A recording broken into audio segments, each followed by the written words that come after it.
Hello friends, आपका स्वागत है आपके अपने चैनल पर। और आज की जो हम चर्चा करेंगे वो करेंगे stock market outlook for next week के लिए, और अगले हफ्ते में किस तरीके से हमें बाजार दिखते हैं वो चर्चा का विषय रहने वाला है। सबसे पहले बात करते हैं इस हफ्ते में सबसे खास क्या रहा।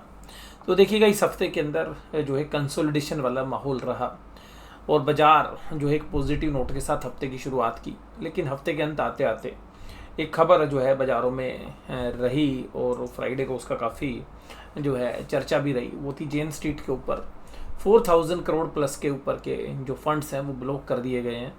और जो रीज़न बताए गए हैं जेन स्ट्रीट के बारे में सेबी ने, वो बताए गए हैं कि जो मैनिपुलेशन थी वो जनरली एक्सपायरी डे के आसपास बैंक निफ्टी और जो बाकी इंडेक्स है पर मेजरली बैंक निफ्टी के अंदर मैनिपुलेशन जो है की गई है। जो चीज़ें हमें उस डॉक्यूमेंट से समझ में आई हैं उसको देख के मुझे ऐसा प्रतीत होता है, ऐसा लगता है, शायद थोड़ी सी मेरी कॉन्ट्राव्यू होगी, कि ये जो जेन स्ट्रीट के ऊपर जो प्रहार किया गया है सेबी के द्वारा, ये शायद हमारे यहाँ पे अपीलेट ट्रिब्यूनल्स के अंदर सस्टेन नहीं करेगा। और जहाँ तक मैं समझ पा रहा हूँ, जेन स्ट्रीट ने जो भी ट्रेड किए हैं, जो भी जेन स्ट्रीट ने ट्रेड किए हैं, वो ये तो है कि उससे रिटेल इन्वेस्टर्स को बहुत भारी नुकसान पहुंचा है।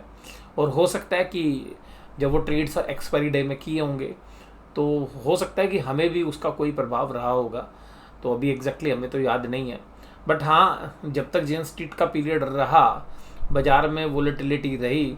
हालांकि क्योंकि हम ऑप्शन सेलर थे और जनरली एक्सपायरी वाले जो ट्रेड्स थे उसको 1 या 2 दिन पहले सेटल कर लेते थे और नेक्स्ट वीक में शिफ्ट कर लेते थे, तो हमें तो जेन स्ट्रीट की जो भी वोलेटिलिटी थी उसका हमें थोड़ा पॉजिटिव ही जो है देखने के लिए मिला।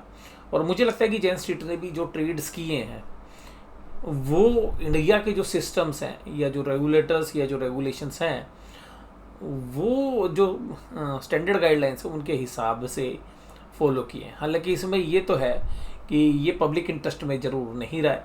हो सकता है कि सेबी को भी अपने रूल्स बदलने की ज़रूरत और पड़े और हमारे रेगुलेटर्स कर भी रहे हैं, या जो इस तरीके के इंस्टीट्यूशंस हैं उनके ऊपर एक लिमिट कर्व की जा सकती है आने वाले समय में। बट मुझे लगता है कि जेन स्ट्रीट जो है शायद इस लड़ाई को जीत लेगी और ये जो सेबी का फैसला है शायद इसको चैलेंज भी ये करेंगे। तो अभी तक हमें जो है मैनिपुलेशंस जो बाज़ार में बताई जा रही है उससे विपरीत अपनी थोड़ी सी राय जो है मैं रख रहा हूँ यहाँ पे। तो हालांकि मेरा कोई ऐसा वेस्टेड इंटरेस्ट ना तो जेन स्ट्रीट के साथ है या कोई दूसरी पार्टी के साथ, बट मैं जो मुझे लगा वो मैंने आपको बताया।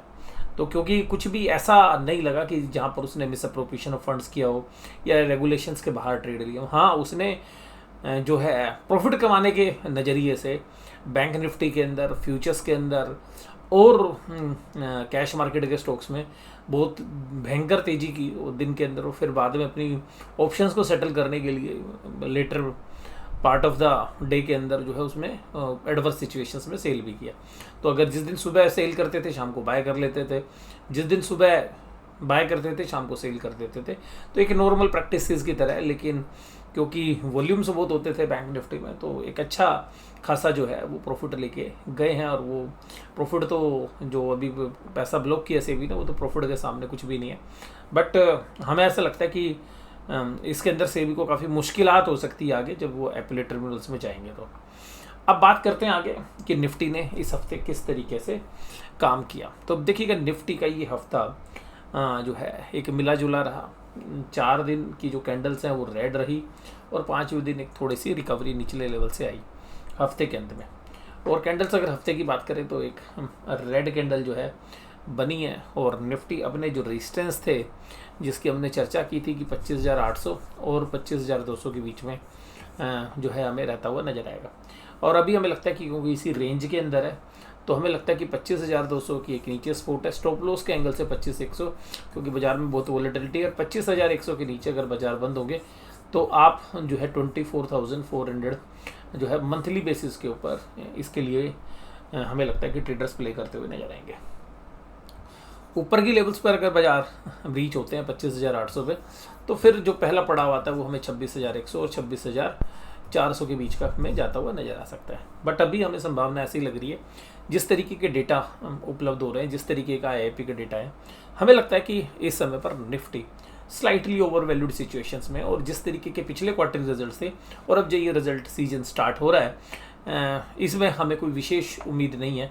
या तो हम IIP की डेटा से देखें, या हम ऑटो के नंबर्स से देखें, या हम देखें कि GST के कलेक्शंस किस तरीके से, तो ऐसा लग रहा है कि बाज़ारों में एक स्लो ग्रोथ की जो है सिनेरियो बन रहा है, और जिसकी वजह से हमारे को क्वार्टरली रिजल्ट से कोई विशेष उम्मीद नहीं है। लेकिन बाजार को बहुत उम्मीद है, और बाजार ने पिछले क्वार्टर रिजल्ट से निफ्टी के अंदर तकरीबन 7-8% की तेज़ी कर दी है, और बैंक निफ्टी में तेज़ी उससे भी कहीं ज़्यादा रही है। तो अल्टीमेटली अब हमारे को संकेत जो मिल रहे हैं वो ये मिल रहे हैं कि शायद बाजार अब ऊपरी लेवल्स पर जो है, या तो यहाँ पर डिस्ट्रीब्यूशन चलेगा, या बाजार नीचे की तरफ ब्रीच हो जाएंगे। ऊपरी लेवल पर जाने की संभावना थोड़ी सी कम लग रही है। बाजार इस हफ्ते वेट एंड वॉच वाली स्थिति में रहेगा। इस हफ्ते मेजरली TCS के रिजल्ट जो हैं आएंगे, और TCS के रिजल्ट का जो असर है वो देखने के लिए बाज़ारों में मिल सकता है। और यहाँ पर अगर हम देखें तो जो बैंक निफ्टी के जो स्टॉक्स हैं उन्होंने लास्ट में अगर हम देखें तो ICICI बैंक ने तेजी की, और वहीं पर अगर हम देखें तो Bajaj finance, NBFCs, Bajaj finance के प्रोविजनल डेटा काफ़ी दमदार थे, और बजाज फिनसर्व और रिलायंस जैसे जो शेयर्स है वो मजबूत होते हुए नजर आए। बट हमें अब ऐसा लग रहा है कि ये सारे शेयर्स जो हैं अब टॉप आउट हो रहे हैं, और अपने उन पोजीशंस के आसपास है जहां पर कि कोई भी एक्टिवली प्रॉफिट बुकिंग बड़े ट्रेडर्स के द्वारा इस हफ्ते के अंत तक शुरुआत हो सकती है। एडवांस डिक्लाइन रेशियो अभी भी एडवांस के फेवर में थे, और जहां तक बात करें तो बजाज फाइनेंस, इन्फोसिस, डॉक्टर रेड्डी जैसे शेयर्स जो है काफ़ी मजबूती में लग रहे थे, और ICICI बैंक में भी 1% ज़्यादा की तेज़ी थी।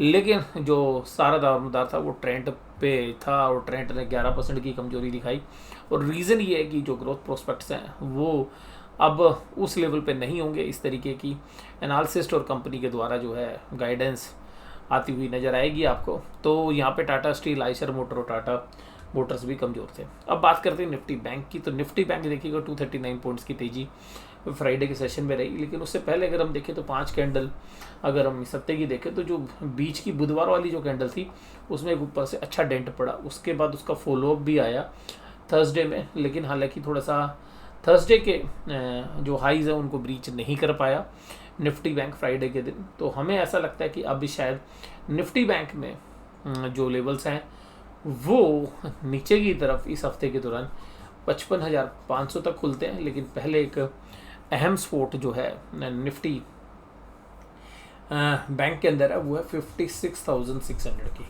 अगर 56,600 ब्रीच हो जाता है तो हमें लगता है कि 1100 पॉइंट नीचे की तरफ जो है खुल जाएंगे।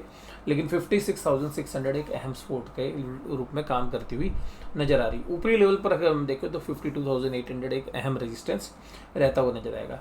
और सबसे खास बात ये कि निफ्टी बैंक की वीकली कैंडल्स, और अगर हम यहाँ पर देखें तो जो डिग्रीज़ हैं वो काफ़ी हायर लेवल के ऊपर जो है निफ्टी बैंक बनी है। तो ऐसे केसेस के अंदर जनरली एक प्रॉफिट बुकिंग की संभावना रहती है, और हमें लगता है कि ये जो प्रॉफिट बुकिंग की संभावना है, ये जो हमारा पहली जो बात हमने आपके साथ की 55,500 तक के रास्ते इस हफ्ते खुल सकते हैं, वहाँ तक जाने की संभावना बनती हुई नज़र आ सकती है। लेकिन पहली बात ये है कि 56,600 को जो है ब्रीच करेगा तभी। तो 56,600 मेरे लिए बहुत ही इंपॉर्टेंट स्पोर्ट है। अगर हम देखें तो सारे ही बैंक्स ज़्यादातर तेज़ी में थे, चाहे हेवी वेट्स में ICI हो, SBI हो, एक्सिस हो, HDFC। जहाँ तक प्रोविजनल डेटा की बात करें तो प्रोविजनल डेटा जो है बैंकों में अगर हम देखें तो इंडसइंड बैंक के जो प्रोविजनल डेटा हैं वो वीक हैं, और हो सकता है कि आपको इंडसइंड बैंक में इस हफ्ते 5 से 8% के बीच की कमजोरी भी देखने के लिए मिल सकती है, क्योंकि ना तो डिपॉजिट ग्रोथ में और ना ही लोन ग्रोथ में जो है इंडसइंड बैंक ने अच्छा किया है इस क्वार्टर में जो प्रोविजनल रिटर्न। दूसरी बात ये है कि यहाँ पर जो प्रोविजंस हैं NPA के वो भी शायद पूरे प्रोवाइड नहीं हुए हैं पिछले क्वार्टर में, तो वहाँ से भी एक डेंट आता हुआ नज़र आ सकता है। तो मुझे लगता है 5 से 8% तक का की गुंजाइश वैल्यूएशन बेसिस के ऊपर डाउन साइड में इंडसइंड बैंक में अभी और देखी जा सकती है।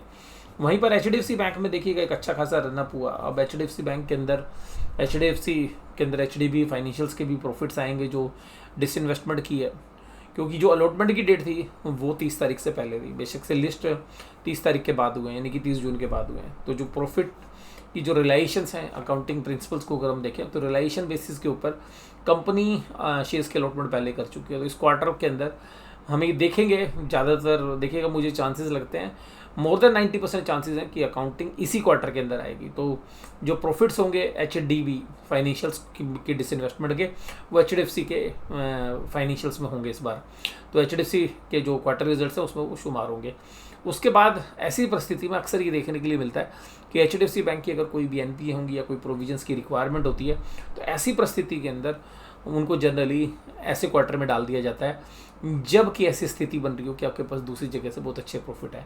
तो यहाँ पे देखना पड़ेगा कि NPA की समस्या किस तरीके से थोड़ी सी हमें लग रहा है कि पूरे बैंकिंग सिस्टम में बढ़ती हुई नज़र आएगी और शायद प्रोविजंस बैंकों के बढ़ते हुए नज़र आएंगे, क्योंकि ऐसा अनुमान है कि क्योंकि जिस तरीके के डिपॉजिट्स थे उसके सामने लोन ग्रोथ नज़र नहीं आ रही है बैंकिंग सिस्टम में। तो अल्टीमेटली बैंक्स थोड़ा सा डरे हुए हैं लोन को देने में। तो इसका मतलब ये है कि जहाँ पर असेट्स क्वालिटी के जब रिस्क आते हैं तो बैंक जनरली एक कदम पीछे आ जाते हैं। तो मुझे ऐसा लगता है कि इस क्वार्टर के अंदर प्रोविजंस थोड़े से इंक्रीज होते हुए नजर आएंगे बैंकों के।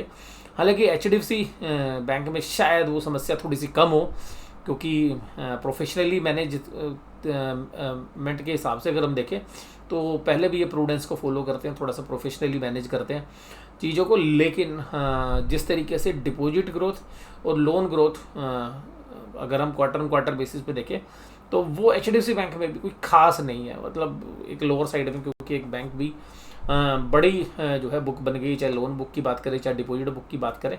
तो यहाँ पर हमें लगता है कि बैंकों में जिस तरीके का रनअप हो चुका है वो ऑलरेडी प्राइस्ड इन है, और अगर कहीं पर जरा सी भी कुछ बैंकों में चूक हुई रिजल्ट में, जैसे कि मान लीजिए कि इंडसइंड बैंक नीचे से 600 610 रुपये के लेवल से कहाँ तक अभी 850 रुपये के आसपास ट्रेड कर रहा है, तो यह गुंजाइश बनती है कि इंडसइंड बैंक 5 से 8% टूट जाए। 3 से 5% की गुंजाइश हमें लगता है HDFC बैंक में भी हो सकती है, 3 से 5% की ICICI बैंक में भी लगती है। तो अल्टीमेटली मुझे लगता है कि बैंक निफ्टी का जो इंडेक्स है वो 5% तक की गुंजाइश नीचे की तरफ दिखा सकता है इस महीने के अंत तक। बाकी रिजल्ट के ऊपर डिपेंड करेगा। और यहाँ पर अगर हम बात करें तो FIIs ने भी अब मंदी की पोजीशन बनानी दोबारा से शुरू कर दी है। FIIs ने 760 करोड़ का जो है माल बेचा FIIs ने, और शुरू के 4 दिनों में ही उन्होंने बिकवाली शुरू की है, क्योंकि ऊपर के रेट पे माल बिक रहा है तो क्यों ना बेचना चाहेंगे, और इंडेक्स के अंदर भी जो है सेलिंग की है। उसके बाद अगर हम देखें तो FIIs ने स्टॉक फीचर्स बेचे, और सबसे खास बात है इस सब के बीच में रिटेलर्स की क्लाइंट जो अकाउंट्स है उसमें सबसे ज़्यादा पुट सेलिंग हो रखी है। तो जो पुट सेलिंग हो रखी है तो ultimately FIIs aggressively profit booking करने के लिए इस हफ्ते में तैयार हो सकते हैं। तो मुझे लगता है कि इस हफ्ते के अंदर, हफ्ते के सेकेंड पार्ट में, अगर फर्स्ट पार्ट में भी चांसेस हैं लेकिन सेकेंड पार्ट तक आते आते मुझे लगता है कि ऊपरी लेवल पर एक एग्रेसिवली सेलिंग जो है आपको देखने के लिए मिलेगी। सेलिंग तो अभी भी हो रही है, लेकिन जो प्राइस टूट रहे हैं उसको टूटने में हो सकता है भी आपको 2-3 दिन का समय लगे। तो ऊपरी लेवल के ऊपर यहाँ पर valuation wise, technical basis wise यहाँ पर नई तेजी करने की जो है गुंजाइश कम है। मंदी बनाने का भी समय नहीं है, लेकिन मंदी उस समय पर बनानी चाहिए जिस समय पर कोई भी टेक्निकल लेवल्स नीचे की तरफ टूटते हैं। तो और तेजी के अंदर भी अगर टेक्निकल लेवल्स ऊपर की तरफ टूटते हैं तब भी तेजी बनाने का जो है मुझे नहीं समझ में आता। रीज़न ये है क्योंकि बहुत बार ऐसे फॉल्स ब्रेकआउट हमने देखे हैं जहाँ पर कि तेज़ी में जो है ट्रेडर्स बैठ जाते हैं और बाद में 1 या 2 दिन बाद गैप डाउन के अंदर वो सारे जो है स्टॉप लॉस कट जाते हैं। तो बट मेरे को वैल्यूशंस और फंडामेंटल और साथ में टेक्निकल दोनों को देखते हुए ऐसे लगता है कि बाजार एक डिस्ट्रीब्यूशन की फेज़ में है। जो डेटा को अगर हम रीड कर रहे हैं तो उसको भी कोरिलेट करें तो अभी शायद बाजार एक कमजोरी के लिए तैयार हो रहा है। निफ्टी की भी पुट कॉल रेशो 0.76 पे है, तो मैं इसको न्यूट्रल की तरफ ही मैं ट्रीट करूंगा। बैंक निफ्टी अभी भी स्लाइटली ओवरबोट है, तो एक 500-700 पॉइंट की करेक्शन जैसी बैंक निफ्टी में आएगी तो शायद आपको बैंक निफ्टी के अंदर भी पुट कॉल रेशो थोड़ी सी नॉर्मलाइज होती हुई नजर आए और 0.7-0.75 के आसपास आती हुई नजर आए। डाउ जोन्स में 344 पॉइंट्स की तेजी थी, हालांकि फ्राइडे को डाउ जोन्स बंद था और 68 पे ब्रेड क्रूड ऑप्शंस के जो डेटा है वो कोई बहुत एग्रेसिव ले बाय या सेल रिकमेंड नहीं कर रहे हैं। तो आज की इस वीडियो में बस केवल इतने। वीडियो देखने के लिए धन्यवाद। Thank you very much.